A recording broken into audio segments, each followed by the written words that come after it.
Hi, this is Grace Power, and I'm with My Gold Sugar. This is video number 3 in a series of 10 videos on how to get started with sugaring. Today I'm going to be talking about the temperature of how hot to heat up your sugar before starting with it.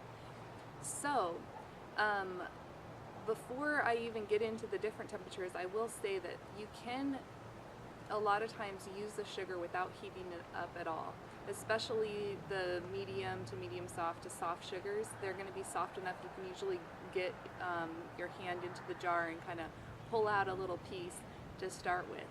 And then as you work with it from your hand temperature and from the body temperature that you're working on, it will warm up to the perfect consistency.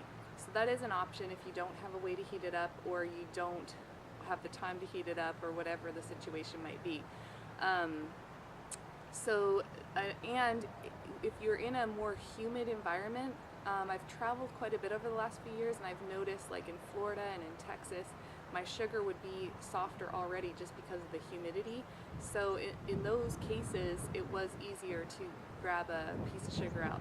Plus, if your room temperature is warmer than like 73, 75 degrees, a lot of times the sugar is warm enough that you can grab a piece out. And especially if it's like, 80 degrees in the room, you probably don't need to heat up your sugar. So now if you are going to heat up your sugar, just to make it easier to start with, to make it easier to glide on, and to make it easier to hold in your hand and even grab a ball of sugar out, you really don't need to heat it very much. And I would say always underheat the sugar instead of overheat it, because people are always surprised at how little of heat it takes to warm up the sugar. So what I do when I'm working with the sugar at home, I have a microwave, and I put it in the microwave for about 10 to 30 seconds. If it's a full jar and it hasn't been used at all, I'll usually put it in for 30 seconds because it's all the way full, and that seems to be the right temperature, at least for my microwave. Every microwave is going to be a little different, so if you're unsure, if it's your first time trying it out, just start with 10 seconds and kind of feel if you can pull out a piece of sugar. It's probably at the perfect consistency. You want to make sure it's still thick. You're not trying to make honey with your sugar or make it look like a wax. You are trying to just get a ball of sugar, and then as you work with it, it's going to be at the perfect temperature. So 30 seconds is good for me on a full jar. If the jar is half full, you probably want to do like 15 seconds.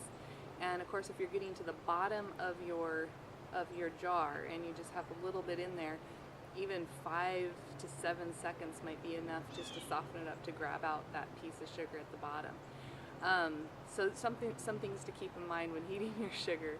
Now, if you are wanting to use the sugar in the strip method, which we talked about in the last video, if you're using the soft, especially for doing like legs or something, and you want to put it on with the strip method, you want to heat the sugar so it is softer and smoother. Otherwise, when you're putting it on with the stick, it's going to be really slow going, and you're going to be struggling with it, and you could even break your popsicle stick, which I have done before, with not having the sugar warmed up enough, and then you're trying to put it on, and even the stick will break because it's just so firm and not melting fast enough. So in that case, you can actually use all the sugars as a strip method: the firm, medium soft, or soft. Any of them you can use as a strip method. And if you're doing a large area, like a back or legs or arms, then that's when I'd recommend heating it so that it is more closer to a honey consistency. So in that case, you do want it to be more of a honey consistency, but make sure to test it on an area before, especially before doing like your face or an area, just to make sure it's not going to be scalding. The sugar, if it does get too hot, it takes a long time to cool down. I've overheated it by accident, especially when I was first learning sugaring, and I wasn't sure like how long to put it in the microwave and stuff.